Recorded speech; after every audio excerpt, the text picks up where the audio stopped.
welcome to Apsana classes. Today in this video, let us discuss about intrinsic semiconductors and extrinsic semiconductors. In further extrinsic semiconductors, we have two types, p-type and n-type, based upon doping concentration and doped materials. Okay, what is intrinsic semiconductor? Intrinsic semiconductor is nothing but pure form of semiconductor. We know that examples of semiconductors like germanium, silicon, etc. Right? So we know like silicon.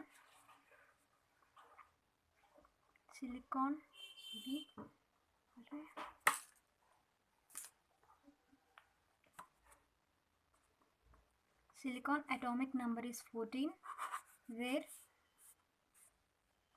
silicon nucleus. Let you assume that it is a nucleus. In a first orbit, it have 2 electrons. In second, it is having 4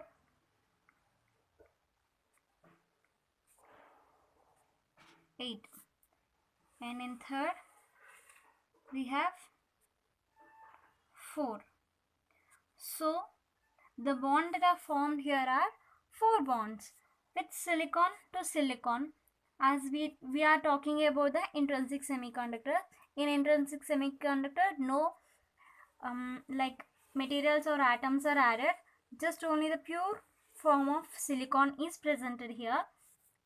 So silicon can have 4 valency electrons, so it forms 4 bonds with same silicon atoms. I am taking silicon atoms, and so on.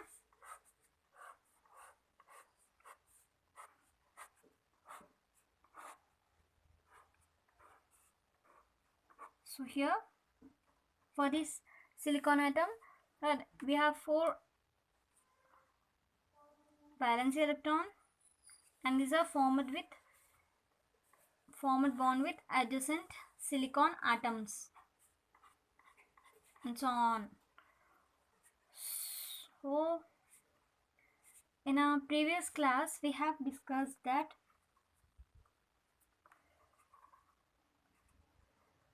whenever energy is absorbed by electron in the bond, then the electron will break the bond and goes to conduction band, right?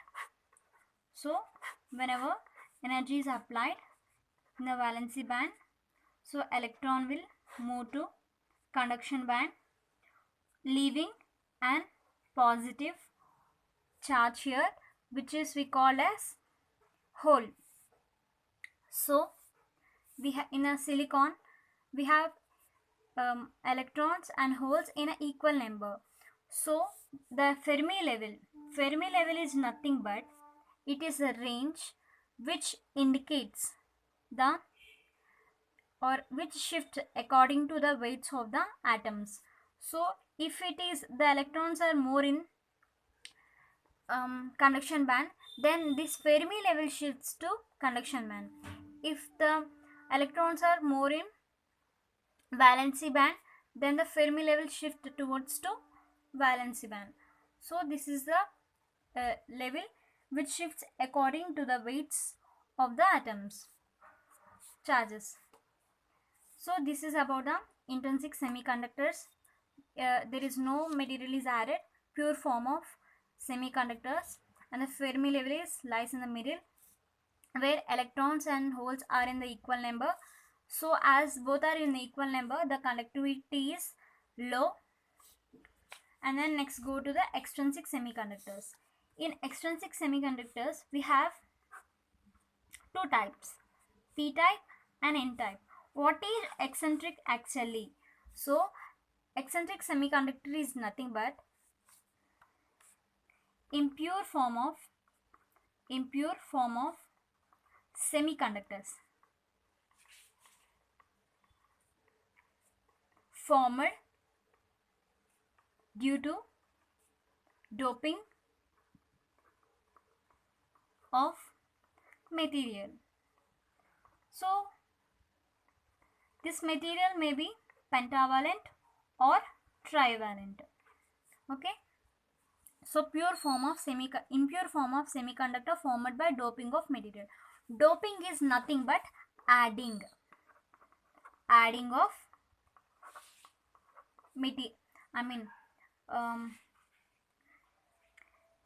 pentavalent or trivalent impurities to pure semiconductors. So if we add semiconductor with pentavalent atoms, pentavalent is nothing but the atoms having 5 valency electrons. Example, phosphorus having 5 valency electrons in outermost orbit. So pentavalent. So combines together to form. I told you doping is nothing but eccentric semiconductors is by doping, which means adding impurities to pure semiconductor. So they may be pentavalent and trivalent impurities. So if we add pentavalent to semiconductor, so then the resultant will be N-type semiconductor.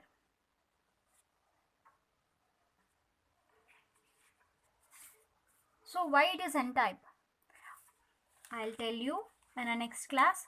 How it is formation also I will tell. So but here N-type, I told you pentavalent, right? So 5 electrons will be present.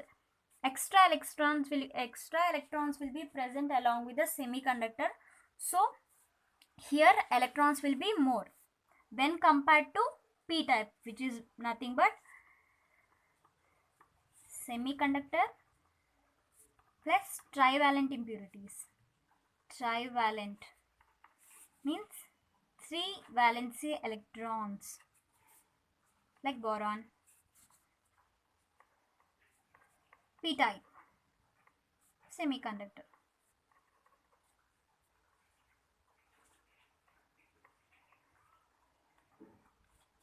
Here this N-type and P-type are 2 different types of semiconductors, but both are belongs to eccentric semiconductors. So pentavalent, trivalent. When comparing these two, which is having electrons higher, this is. So it is donor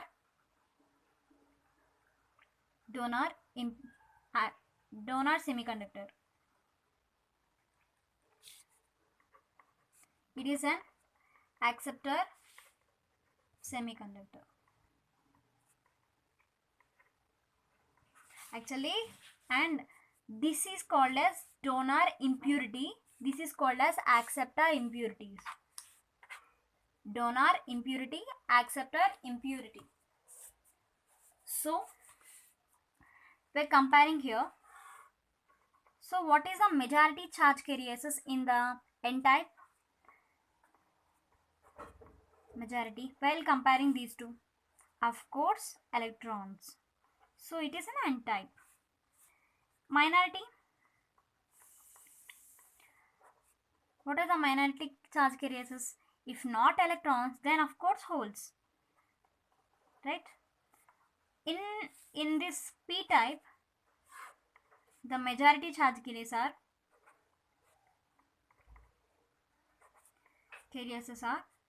P, positive, means holes.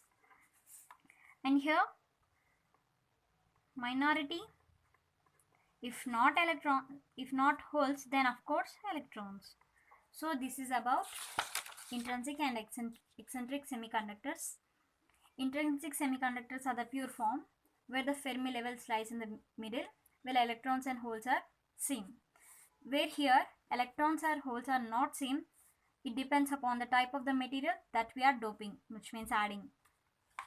So if we add pentavalent or donor impurities, then it is called N-type. So it is having electrons high. So Fermi level shifts to conduction band as electrons are high. As electrons are high here, so Fermi level shift to conduction band. than valency band. But while comparing to p-type in p-type we have holes as majority charge carriers, so Fermi level shifts according with that, so it lies near to valency band than conduction band. This is about both intrinsic and eccentric semiconductors. In the next class, let me tell you about the formation of p-type and n-type clearly. Thank you for watching. Please like, share and subscribe.